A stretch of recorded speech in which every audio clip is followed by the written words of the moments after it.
poets and writers that have read at our events throughout the last year. Some of you in this room are in this book. It's a real book with a spine and a barcode, and you can buy it on the internet or here in real life. Add it to your resume. It's a really cool thing, so we're very, very excited to release this and share this with you guys. We're putting a pause on selling until the end of the open mic, just so that we're not having any traffic up here while we are listening to the wonderful poetry this evening. But please come on up and grab yourself a copy. They're $12 simple dollars, no frills, no fuss with those dollars. If you are a member, you can get them for $10, which we'll talk a little bit more about later as well. I also want to shout out Steph Flower, who's not in the room because she went to work hard to get tape. But she did this cover art, and she is amazing. Please give it up for Steph. She's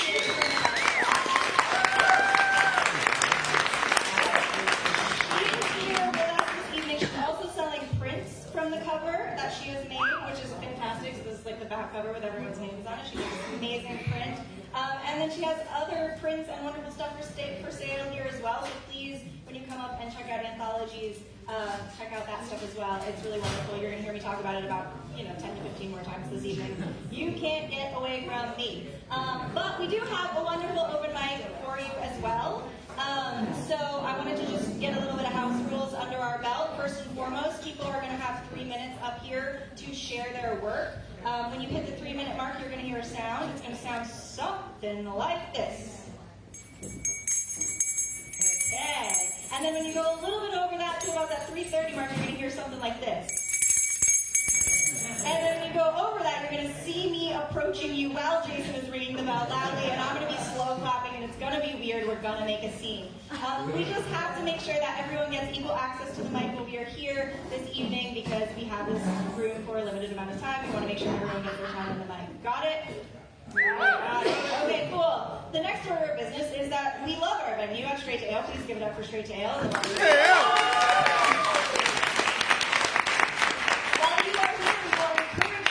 You are encouraged to eat the food. It is wonderful, and we want you to, of course, then tip your servers and bartenders. These people are amazing for supporting us and allowing us this space, so please support them back where you can. Also, just as a heads up, we are live streaming this event on our Facebook page. Hello, for folks on the internet who are interested. And so you can go back and watch it later. So if you do not want to be broadcast on the World Wide Web, the widest one I've ever seen, then you can let us know. We'll move you down to the bottom of the list and we'll shut up the live stream before you read. Does that also sound good?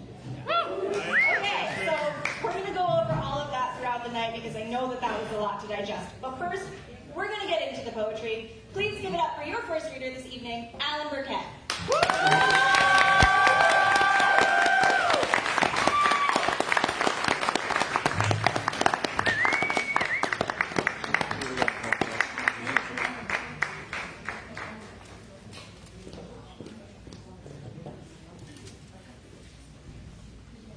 Hi, everyone. Hello. Great to see you. Great to see you. Okay, this poem, feel free to laugh at the appropriate time, or even the inappropriate time. But I hope you like it. Y'all hear me okay? Yeah. Everything I know about menstruation, I've learned from open mic nights. By now, you'd think a man my age would have pieced it together from health class diagrams, a stray encyclopedia entry, or at the very least, the whispered folklore of high school hallways. But no, everything I know about menstruation, I've learned from poetry readings. From the woman at the mic in Asheville who began her poem with the line, "My uterus has opinions." And I remember nodding sagely as I too had been betrayed by an internal committee of room-governed organs. Or the poet in Nashville who spoke of cramps like a fistful of horses. And I found myself wondering, how many horses exactly? And whether they were mild, wild, or merely stubborn. There was the chapbook launch in Atlanta, where a young poet described her cycle as a seasonal roommate, leaving passive-aggressive notes in the corners of her bike. I laughed a little too loudly, the way a man does when he recognizes brilliance and also his own bewilderment. Somewhere along the way, I learned about heating pads, the politics of tampons, the quiet heroism of showing up to work when your abdomen has decided to reenact the minor Civil War. I learned that chocolate isn't a craving so much as an armistice, and that men, good men, are wise to offer it without commentary. And it occurred to me, sitting in yet another folding chair, in yet another brightly lit community room, how poetry has explained what life never bothered to teach me. That bodies have their own weather, their own tides, their own sacred calendars, and that listening, truly listening, to someone else's experience is its own kind of education. So now, when a poet steps up and unfolds a page that begins on the first day of my period, I settle in, grateful, knowing I'm about to learn something new about courage, about tenderness, about the vast and mysterious ways we carry being human from one month to the next. Yeah.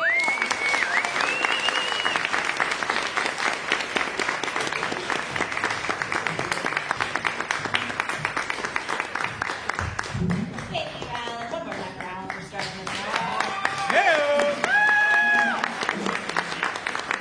Alan has good poetry. Do you know where you can read more of Alan's poetry? Oh, you guys know what I like. You give me the call and the response right away. Okay, that's beautiful. Yes, you can buy an anthology and read more of Alan's work. It is very wonderful, and it's only $12 simple dollars. Uncomplicated. No frills, no fuss. Please welcome up your next reader, Jason.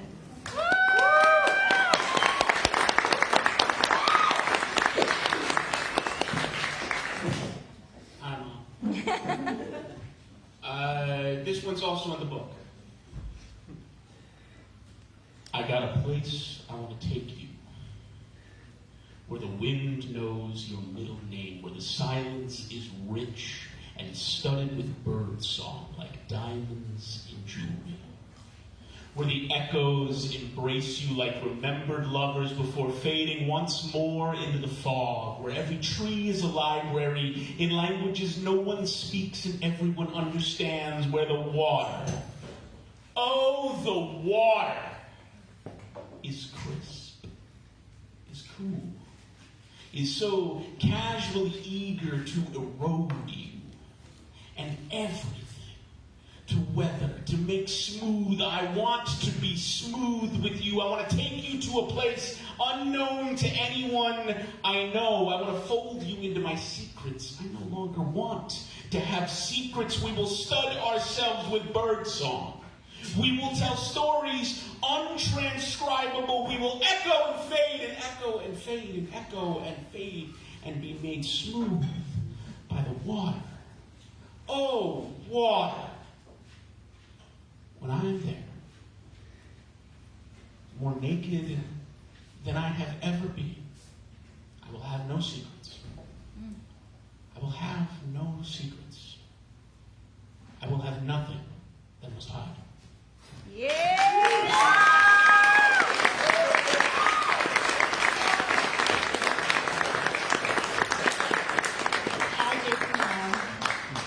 a small but mighty online audience. You know, we appreciate it. Hey, Jason, what's around your neck? Oh, bandana! Where'd you get that bandana? I signed up to be a member of this great thing called Outloud On Swim. I heard. How much does it cost? 25 of my simple dollars. Simplest dollars I've ever heard of. And that's for a whole year? All year. Whole year. You get access to being a member. You get members-only workshops. You get dollars off discounts on your anthologies. You get access to our cool Discord. There's a newsletter. We just sort of like you a little bit more, like we rank you like you're a MySpace top 8 or something.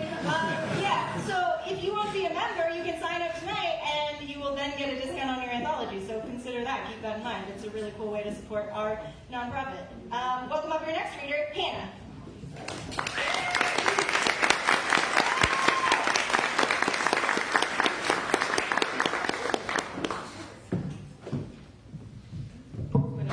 just a little. Sorry. Oh, you're good. Service of the time. Thank you. Thank you.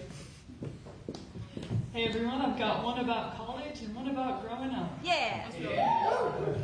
It's called Career Fair. This is what they say. Do you have a resume? Outwardly, I'm blasé, handing over the sheet of mere paper that holds my future, greeting me with a Cheshire grin. I lift my chin at the employer I smile, while cringing at the guile fueled by anything but clarity inside. Because the options are wide, they all seem to coincide with where I could imagine myself.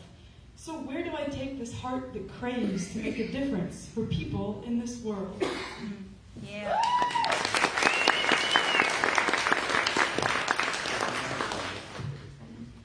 This is called 21.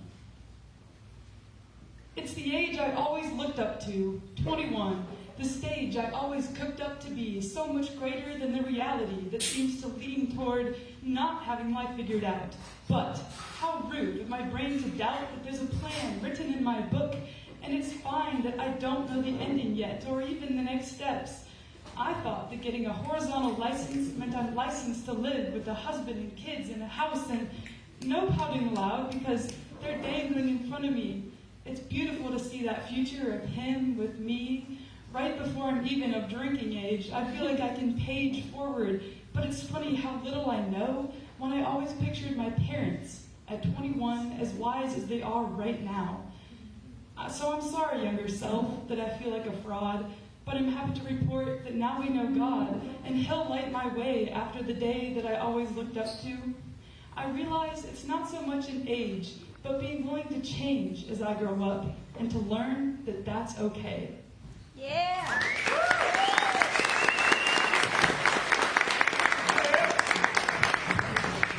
Hannah, wonderful work. I can tell you from the late 30s that you don't know anymore. You just act like you do most of the time, and people just kind of assume that you do. But it gets funner when you have adult money, and that's great. That's always good times. Welcome up your next reader, Tom.